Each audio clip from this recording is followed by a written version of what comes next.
하나님의 말씀 같이 한번 보도록 하겠습니다. 하나님의 말씀 고린도전서 13장 1절로 7절의 말씀. 볼륨 조금만 올려주세요.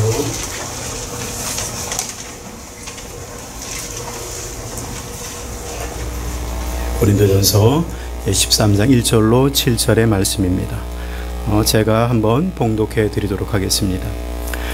내가 사람의 방언과 천사의 말을 할지라도 사랑이 없으면 소리나는 구리와 울리는 꽹과리가 되고, 내가 예언하는 능력이 있어 모든 비밀과 모든 지식을 알고 또 산을 옮길 만한 모든 믿음이 있을지라도 사랑이 없으면 내가 아무것도 아니요, 내가 내게 있는 모든 것으로 구제하고 또 내 몸을 불사르게 내줄지라도 사랑이 없으면 내게 아무 유익이 없느니라. 사랑은 오래 참고 사랑은 온유하며 시기하지 아니하며 사랑은 자랑하지 아니하며 교만하지 아니하며 무례히 행하지 아니하며 자기의 유익을 고하지 아니하며 성내지 아니하며 악한 것을 생각지 아니하며 불의를 기뻐하지 아니하며 진리와 함께 기뻐하고 모든 것을 참으며 모든 것을 믿으며 모든 것을 바라며 모든 것을 견디느니라. 아멘. 할렐루야. 한 주간 평안하셨습니까? 예, 거룩한 성일 여러분을 예배 자리에서 뵙게 됨을 너무나 기쁘고 좋게 생각합니다. 수백 명, 수천 명의 성도들이 모이진 않아도 진심으로 예배를 진정으로 사모하며 하나님의 영원한 기쁨이 되기를 소망하는 성도들, 곧 참된 그리스도인이 모인 곳이라고 한다면 바로 이곳이 바로 하나님께서 우리에게 허락하신 천국인 줄로 믿습니다. 오늘 주일 아침에 이곳 루이빌 한마음교회에 모인 성도들은 십자가 사랑을 알고 또한 체험하였기에 참된 그리스도인으로 주님을 닮기 원하는 복된 성도인 줄로 믿습니다. 아멘. 갑자기 조금 전에는 아멘이 컸는데 주님을 닮기 원하는 복된 성도입니다. 그러니까 소리가 다 작아졌습니다.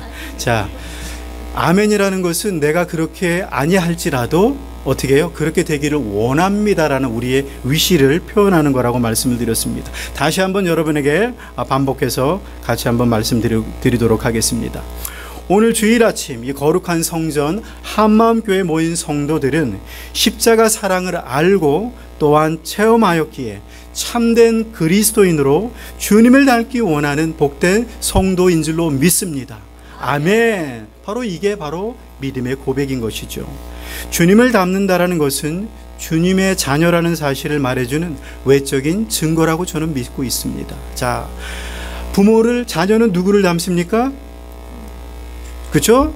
자녀는 부모를 닮게 되어 있습니다. 만약에 자녀가 옆집에 있는 아저씨를 닮으면 어떻게 됩니까?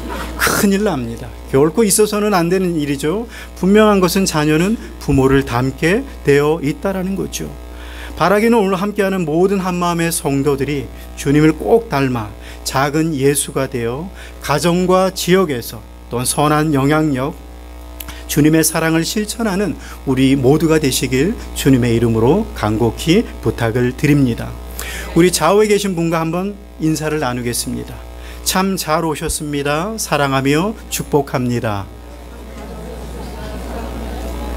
아멘. 예. 오늘 본문 고린도전서 13장은 사도 바울이 고린도 교인들을 향하여 주님처럼 사랑하며 살 것을 부탁하는 내용이 기록이 되어 있습니다. 여러분이 아는 것처럼 고린도 교회, 그럼 무엇이 생각이 납니까? 물론 하나님의 말씀은 귀한 것이고 모두 다 좋은 것인 줄로 압니다. 그런데 그 내용을 찬찬히 우리가 살펴보다 보면 어떤 내용이 많죠? 교회에 부끄러운 일들이 많았음을 성경은 말씀하고 있습니다. 권면하고 덕담하기보다는 분쟁하고 다투었던 교회가 바로 고린도 교회라는 사실을 성경은 말씀해주고 있죠. 왜 고린도 교회가 이런 분쟁과 다툼이 있었을까?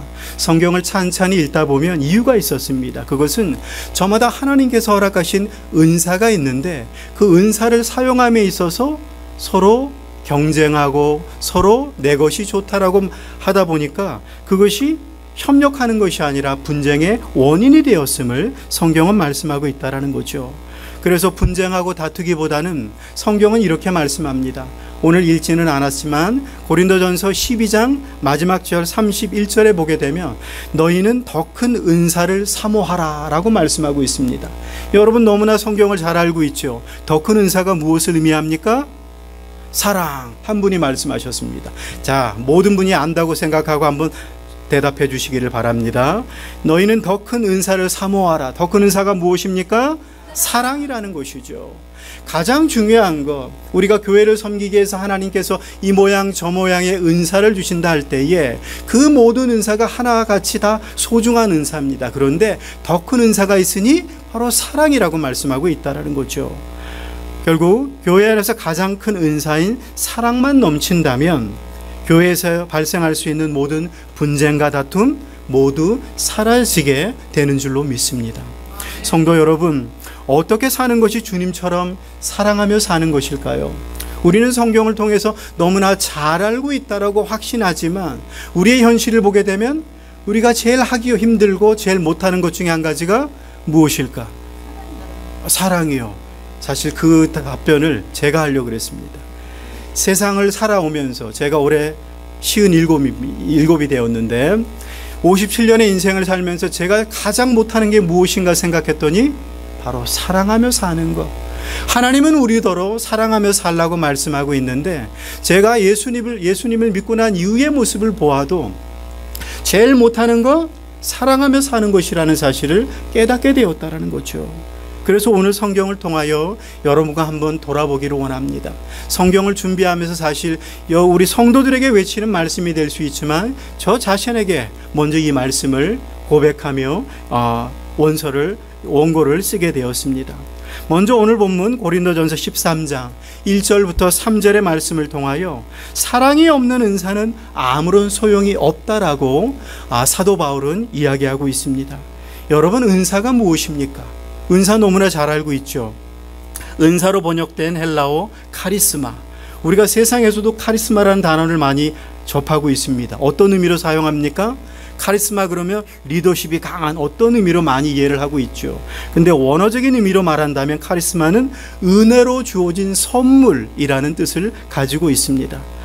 이 은사는 곧 쉽게 이해한다면 바로 은혜로 주어진 선물인데 하나님께서 교회를 섬기기 위해서 주신 것, 특별한 재능이 바로 은사라고 말할 수 있는 것입니다. 오늘 이곳에 모인 한마음 성도는 한 사람도 예외 없이 교회를 섬기라고 하나님께서 여러분에게만 특별한 은사를 주신 줄로 믿습니다. 하나님의 몸된 교회에 모인 성도는 예외 없이 은사를 받았다라는 거죠. 근데 어떤 사람은 이런 얘기를 합니다. 목사님, 저는 은사를 받은 게 없는 것 같아요. 한 분이 말씀하셨습니다. 중요한 건 내가 은사를 받은 것이 없다라고 생각할지라도 없는 것이 아니라는 거예요. 그래서 은사는 개발을 해야 됩니다. 하나님께서 주신 은사가 무엇인지를 찾고 발굴했을 때에 사용을 해야 된다는 거죠. 여러분 믿으십니까? 우리 모든 성도들, 특별히 루이빌에서 가장 믿음이 좋다고 믿는 우리 여러분은 하나님의 교회를 세우기 위하여 특별한 은사를 주신 줄로 믿습니다. 그것을 오늘 우리는 찾아야 되는 것이죠.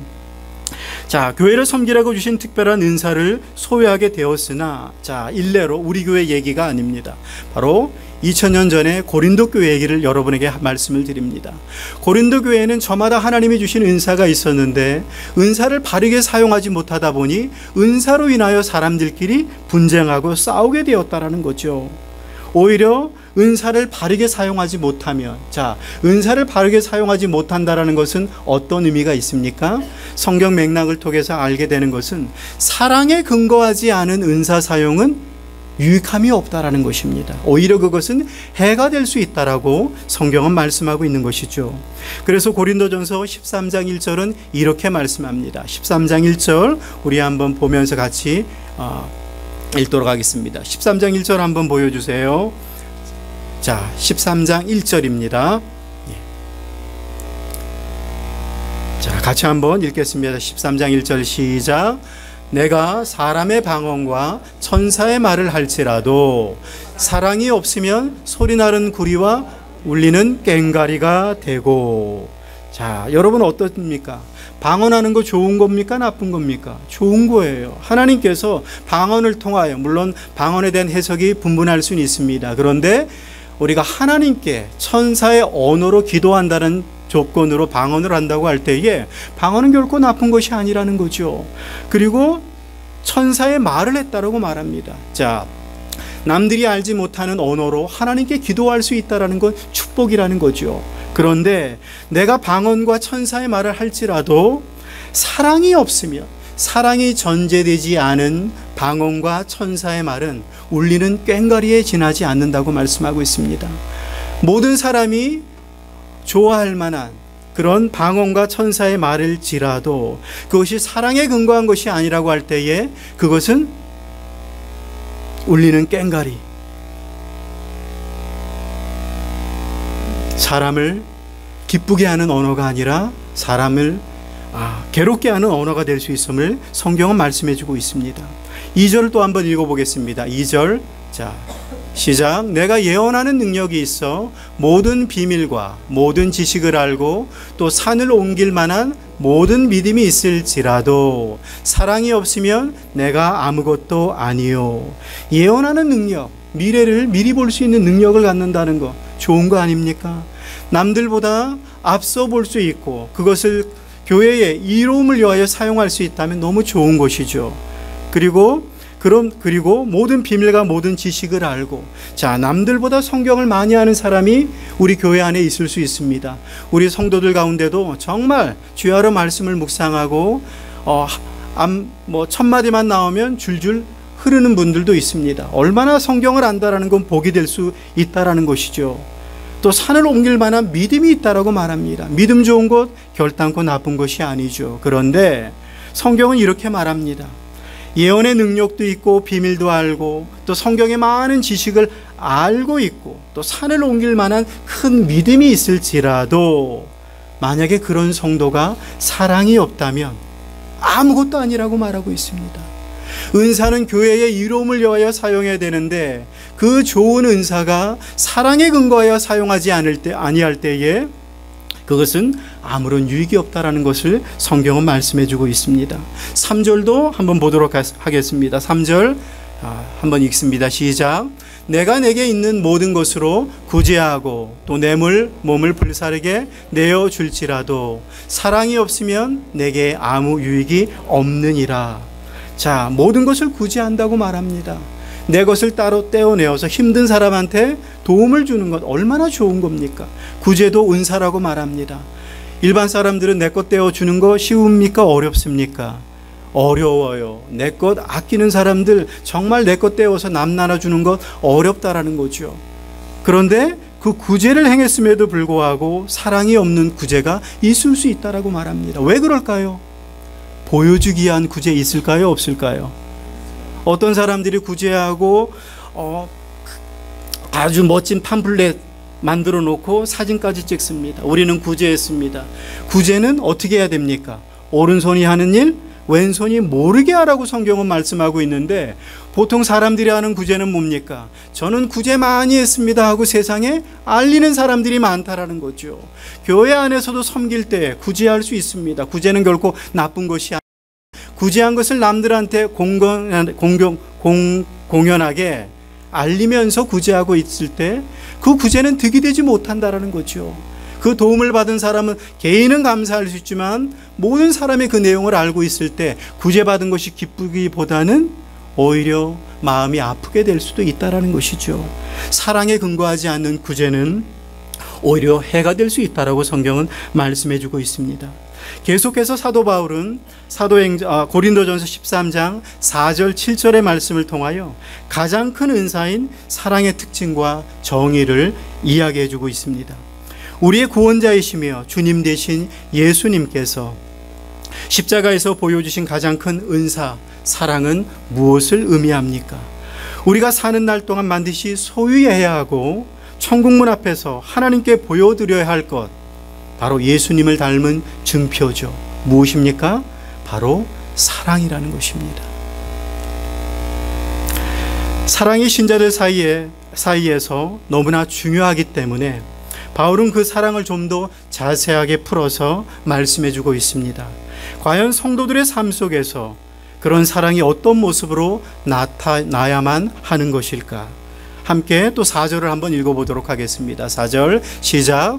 사랑은 오래 참고 사랑은 온유하며 투기하는 자가 되지 아니하며 사랑은 자랑하지 아니하며 교만하지 아니하며. 사랑의 가장 두드러진 특징 중에 첫 번째는 오래 참는 것이라고 말씀하고 있습니다. 자, 제가 서두에도 잠깐 말씀드렸지만 제가 가장 못하는 것 중에 하나가 바로 사랑하는 것이라고 말씀드렸습니다. 자, 사랑의 시작은 오래 참는 것이라고 말씀하고 있습니다. 여러분 참는 거 잘하십니까? 물론 여러분 잘하시는 줄 아는데 아무도 대답 안 하시네요. 저와 동일하게 어렵습니까? 예, 참는 거 쉽지 않다라는 것이죠. 어떤 사람들에게 참는 게 어렵겠습니까? 나는 의로운데 다른 사람은 불의하다고 생각할 때에 우린 참는 거 정말 하기 어렵다라는 거죠. 내 생각은 옳고 상대방의 생각은 잘못되었다고 확신할 때에 여러분 참는 거 쉽습니까? 어렵습니까? 정말 어렵다라는 거죠. 내 안에 의로움이 막 충만해집니다. 세상을 내 혼자 다 의로움으로 커버할 수 있을 것 같은 확신이 듭니다. 그럴 때 우리는 참지 않고 이야기를 합니다. 어떤 이야기? 좋은 이야기 하던가요? 한번 돌아보세요. 여러분이 참지 않고 어떤 이야기를 남들에게 해줄 때에 덕담을 해주던가요? 아니면 안 그렇다라는 거죠. 우리는 참지 못하고 네거티브한 것들, 상대방에 대해 안 좋은 것들, 그 얘기는 결국 지적하는 것은 정죄하는 일이 우리에게는 쉽다라는 것이죠. 그래서 성경은 말합니다. 사랑은 무엇이다? 사랑은 오래 참고 참아주는 것, 그것이 바로 사랑이라고 성경은 말씀하고 있습니다. 예수님의 사랑을 몸소 체험하고 주님의 자녀가 된 사람의 첫 번째 특징은 무엇일까? 참는다는 것과 또한 온유한 사람이 된다라고 성경은 말씀해 주고 있습니다. 그래서 성경은 말씀하죠. 서로 인자하게 하며 불쌍히 여기며 서로 용서하기를 하나님이 그리스도 안에서 너희를 용서하심 같이 하라. 즉 온유함이란 또한 무슨 의미가 있을까요? 다른 사람들의 필요에 관대하게 반응하는 것, 그것이 바로 온유함이라고 성경은 말씀해 주고 있습니다. 우리는 지난 시간 지금까지 지은 죄를 회개하고 나를 위해 십자가에 죽으시고 부활하신 그 신앙으로 살겠습니다라고 고백한 적이 있습니다. 언제 그런 고백을 했습니까? 예수님을 믿을 때. 예수 그리스도께서 나를 대신하여 십자가에 죽으시고 부활 승천하셔서 나의 참된 주님이 되셨다라는 것을 믿음으로 수납했을 때에 우리는 이런 고백을 하게 되었다라는 거죠. 여러분의 인생 가운데 침례와 세례 받으셨습니까? 3분만 받으신 것 같아요. 자, 제가 침례 목사가 되었고요. 안 받으신 분들 전부 다 침례 받으시기를 부탁드립니다. 자, 세례와 침례 받으셨습니까? 아멘. 아멘. 자, 세례와 침례 왜 받으셨습니까? 목사님이 자꾸 받으라 그래서 받았어요. 저는 받기 싫었는데. 그런 분 계십니까? 아니잖아요. 세례와 침례는 우리 주님의 명령입니다. 마태복음 28장 19절 20절에 어떤 내용이 나오죠? 너희는 가서 모든 족속으로 제자를 삼아 아버지와 아들과 성령의 이름으로 세례를 주고 내가 너희에게 분부한 모든 것을 가르쳐 지키게 하라. 보라 세상 끝날까지 내가 너희와 함께 하리라. 여러분, 우리 예수 그리스도께서 함께하는 사람은 누굴까요? 신앙 고백하고 일평생 주님의 뜻대로 사는 사람들, 참된 그리스도인과 함께 하시는 줄로 믿습니다. 여러분, 이 신앙 고백이 있어야 되는 것이에요. 이 신앙 고백대로 살기 위해서 우리가 받는 게 바로 침례와 세례라는 것입니다. 그냥 교회에서 받는 연례 행사니까 받는 것이 아니라는 거예요. 내 신앙 고백을 모든 성도 앞에 선포하는 겁니다. 자, 침례를 하게 되죠. 물에 담갔다 건지게 되죠. 무엇을 의미합니까? 죄 씻음, 다른 말로 죽음과 부활을 의미하는 것입니다. 죽었다가 살아나는 것을 의미하는 거죠. 자, 죽었다 살아났다라는 것은 어떤 의미가 있습니까? 여러분 아는 것들, 자, 본문에 없는 내용이지만 말씀드리겠습니다. 중요하기 때문에. 갈라디아서 2장 20절 어떤 내용이 있습니까? 아는 분 있습니까? 아시죠? 내가 그리스도와 함께 십자가에 못 박혀 죽었나니 그런즉 내가 사는 것은 내가 사는 것이 아니요 내 안에 그리스도께서 사신 것이라. 이제 내가 사는 것은 제가 지금 기억을 다 못하네요. 아는 분 있으십니까? 자, 잠깐 제가 읽어드리도록 하겠습니다.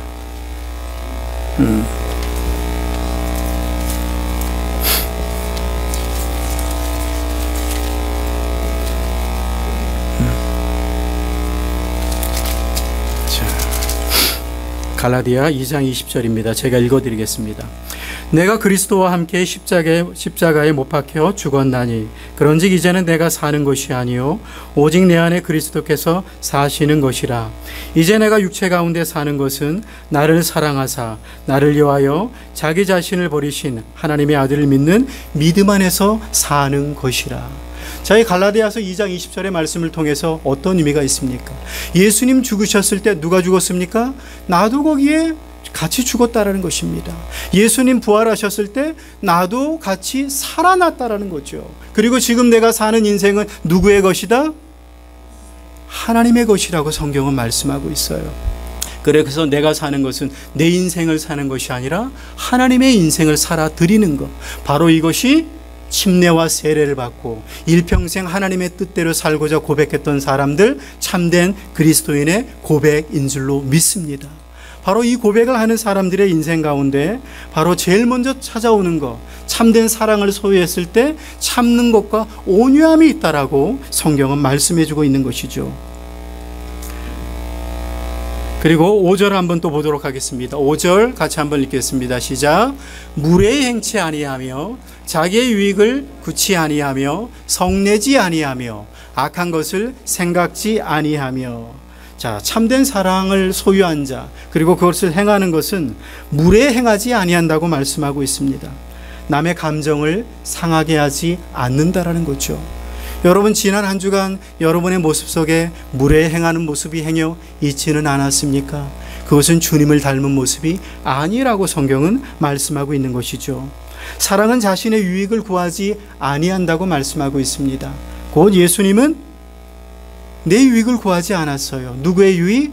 바로 하나님이 사랑하셨던 성도 여러분을 위하여 십자가에 죽으신 줄로 믿습니다. 사랑은 성내지 아니하며. 자, 이것도 참 쉽지 않죠. 여러분 어떻습니까? 성내는 거 원하진 않지만 성낼 때가 있어요. 여러분 있습니까? 어쩌다 한번 하죠. 어쩌다. 그렇죠? 전혀 1년에 한 번 정도. 거의 기억이 안 납니다. 저는 인생을 살면서 남편에게 아내에게 화낸 적이 거의 없는 것 같아요. 예수 믿고 난 이후에 난 새 사람이 되었기 때문에 저는 화내지 않습니다. 그러고 싶지만 우리의 현실은 어떻습니까? 지난주도 넘어졌습니다. 지난주도 뜻하지 않게 화를 냈습니다. 그리고 돌아서면 후회합니다.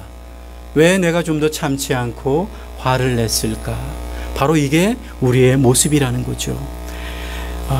그리고 성내지 아니하며 악한 것을 생각하지 아니한다라고 말씀합니다. 예수를 믿고 난 이후에 우리는 악한 것을 생각해서는 아니 될 줄로 믿습니다. 그런데 우리의 모습을 보니까 악을 생각하고 있습니다. 저 사람, 나를 미워했던 사람들 잘 되기를 위해서 기도하시나요? 아니면 저 사람 좀 안 됐으면 좋겠어 라고 생각하십니까? 만약에 후자에 속한다면 아직 우리는 주님을 닮은 것이 아니라고 저는 보게 됩니다. 6절에 불의를 기뻐하지 아니하며 진리와 함께 기뻐하고, 불의를 기뻐하지 아니한다라고 말하고 있습니다. 그리고 더 나아가 진리와 함께 기뻐한다고 말씀하죠. 여러분, 이 세상의 진리는 무엇이겠습니까? 오직 생명의 말씀, 바로 성경, 생명의 말씀 외에는 진리는 없는 줄로 믿습니다. 하나님의 말씀과 같이 기뻐하는 것이 사랑하며 사는 것이라고 성경은 말씀해주고 있습니다. 마지막 7절 한번 보도록 하겠습니다. 7절 한번 또 읽게요. 7절입니다. 시작. 모든 것을 참으며 모든 것을 믿으며 모든 것을 바라며 모든 것을 견디느니라. 다시 한번 7절을 통해서 사랑이 무엇인지를 이야기합니다. 자, 부정적인 것은 좀 약한 것에 속하지만 좀 더 강한 것, 사랑이라고 한다면 이 네 가지로 정리를 하고 있습니다. 사랑은 모든 것을 참으며, 자, 예수님은 모든 것을 참으셨습니다. 사랑은 모든 것을 참는다고 말씀하고 있습니다. 한두 번 참는 것이 아니라 모든 것을 참는다고 말씀합니다. 여기에 어려움이 있다라는 거죠. 자, 용서하는 거 몇 번까지 용서하면 됩니까? 나한테 누군가가 잘못했어요. 그럼 내가 인간된 도리에서 몇 번까지 용서할 수 있나요? 베드로가 말했죠. 몇 번까지 용서할까요? 7번. 7이라는 숫자는 완전수라고 말합니다. 그래서 내가 인간으로서 참을 수 있는 것은 단 7번까지는 참을 수 있습니다 라고 했더니 예수님의 말씀이 뭐죠? 70번. 예. 이 7번의 70번까지도 감당하라고 말씀하고 있습니다. 끝까지 참으라는 거죠. 한두 번 참는 게 아니라 끝까지 참으라고 성경은 말씀하고 있다는 것입니다. 그런데 여기서 한 가지 여러분이 아셔야 되는 것은 사랑은 모든 것을 참는다고 할 때 이 참는다는 의미를 조금 더 이해함이 필요합니다. 구체적으로 무엇을 참는다라는 것인가? 참는다고 번역된 헬라어 스테고라는 헬라어는 덮어서 감추다라는 의미를 가지고 있습니다. 무엇을 감추는 걸까요? 이 말은 상처를 주는 죄를 감추라는 얘기가 아닙니다. 상처를 주는 죄를 감추라는 얘기가 아니라 누군가를 보호해준다는 의미가 있다는 거죠. 상처를 주는 죄를 감춰준다는 의미보다는 곤혹스러운 일이나 온갖 험담이나 그 밖에 각종 해로운 것들에서 누군가를 보호해준다는 의미가 있다는 거죠. 이 얘기는 다른 말로 쉽게 말한다면 참는다라는 것은 무엇을 의미합니까? 내가 누군가에게 험담하고 싶은데 그것을 참으라는 거죠. 누군가가 누군가에게 험담할 때에 그것이 험담으로 끝나지 않도록, 그런 말들이 더 이상 번지지 않도록 막아주라는 의미가 바로 이 참는다는 의미 속에 있다라는 것입니다. 저는 지난 미국 생활 14년 중에 한국인들의 특징이 한 가지 있더라고요. 저는 버지니아와 루이빌에서 살았습니다. 그 기간 동안에 한국인들이 모여 있으면 이야기거리가 생겨요. 근데 그 이야기거리 주제가 내가 잘한 것을 이야기하면 괜찮은데 어떤 이야기가 있습니까? 그 테이블에 있지 않는 사람들의 이야기를 하고 있다는 거죠. 어떤 이야기를 합니까? 그 사람 정말 멋진 사람이에요 라는 칭찬이 있던가요? 아니면 그 반대 이야기가 있겠습니까? 중요한 건 그 자리에 없는 사람의 험담을 하게 된다는 거죠. 근데 오늘 사랑은 뭐라고 말합니까? 이런 어둡고 잘못된 것들이 있을 때 그것을 덮으라고 말합니다. 성도 여러분, 정말 하나님의 사랑을 소유한 사람은 남들의 허물을 들춰내지 아니하는 줄로 믿습니다. 이것이 바로 사랑이라는 거죠. 행여나 루이빌에 있는 하나님 믿지 않는 사람들이 그런다 할지라도 적어도 내가 예수 믿고 영생을 얻어 장차 천국에 간다고 확신하는 사람들은 결단코 같은 자리에 있지 않는 사람의 허물을 들추어서는 아니 될 줄로 믿습니다. 이것이 바로 예수 그리스도를 믿는 참된 주님을 닮은 사람들의 증표라고 성경은 말씀하고 있는 것입니다. 사랑은 모든 것을 믿는 것이라고 두 번째 말씀하고 있죠. 모든 것을 믿는다라는 것은 과연 무엇을 의미하는 것일까요? 어려운 환경, 최악의 조건 속에서도 최선이 무엇인지를 먼저 생각하며 모든 것이 합력하여 선을 반드시 이루실 하나님을 믿는 것이라고 저는 보고 있습니다. 성도 여러분, 교회가 어려움에 처했을 때에 낙담하고 누구의 탓을 하는 것보다는 하나님의 섭리 속에 잠시 우리가 어려움을 경험한다 할지라도 반드시 하나님이 우리 교회를 세워주신다는 믿음을 갖는 것, 바로 이것이 사랑인 줄로 믿습니다. 사랑은 믿어주는 겁니다. 지금 현재 부족할지라도 하나님이 저 사람 반드시 세워서 교회의 신실한 일꾼으로 품어줄 것을 믿는 것, 바로 이것을 오늘 사랑이라고 성경은 말씀해 주고 있는 것이죠. 그리고 더 나아가 사랑은 모든 것을 바라는 것이고 사랑은 모든 것을 견딘다라고 결론을 내리고 있습니다. 어려울 때 교회를 떠나기보다는 우리 한마음교회 성도 여러분, 잠깐 4개월의 긴 시간 동안 교회가 좀 어려움을 겪게 되었습니다. 그러나 그런 기간 중에 여러분 교회를 떠나지 아니하고 끝까지 하나님께서 교회를 통하여 일하실 것을 믿고 또 동행하여 오늘에 이른 모든 것이 하나님의 은혜인 줄로 믿습니다. 말씀을 맺겠습니다. 살면서 느끼는 것, 우리에게 나 자신에게 가장 부족한 것이 무엇인가 생각할 때에 저는 사랑이라고 그렇게 생각했습니다. 우리에게 가장 필요한 것이 무엇일까 생각할 때에 그것은 바로 사랑이라고 저는 믿고 있습니다. 저마다 자신의 생각, 자신의 주장을 내려놓고 주님처럼 사랑하며 사는 자들이 되어야 될 줄로 믿습니다. 성도 여러분, 천국문 앞에서 우리 하나님이 요구하는 것 무엇이겠습니까? 우리는 마태복음 5장 이하 6장 넘어가면서 7장을 통해서 여러 가지 많은 이야기를 합니다. 나더러 주여 주여 하는 자마다 다 천국에 들어갈 것이 아니요 아버지의 뜻대로 행하는 자만이 천국에 간다라고 말씀합니다. 사도 바울은 말하죠. 산을 들 만한 믿음이 있어도 울리는 꽹과리가 된다고 말하고 있습니다. 그에겐 사랑이 없다라고 말하죠.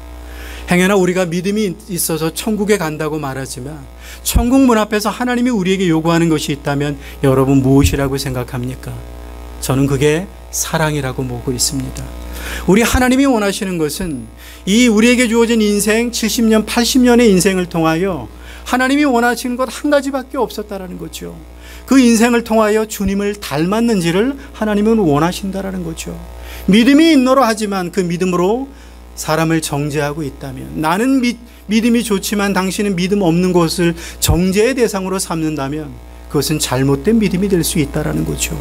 사랑하는 성도 여러분, 우리에게 필요한 것 오직 사랑이라는 사실을 마음에 꼭 새겨보시고, 사랑은 오늘 성경의 말씀처럼 모든 것을 참고 그리고 믿고 또 바라고 견딘다라는 사실을 꼭 인정하며 이번 한 주간 우리에게 가장 필요한 것 사랑을 마음에 새기고 주님처럼 사는 저와 여러분 되시기를 축복합니다. 우리 마지막으로 인사 한번 나누겠습니다. 주님처럼 사랑하며 삽시다. 우리 좌우에 한번 얘기하겠습니다. 주님처럼 사랑하며 삽시다.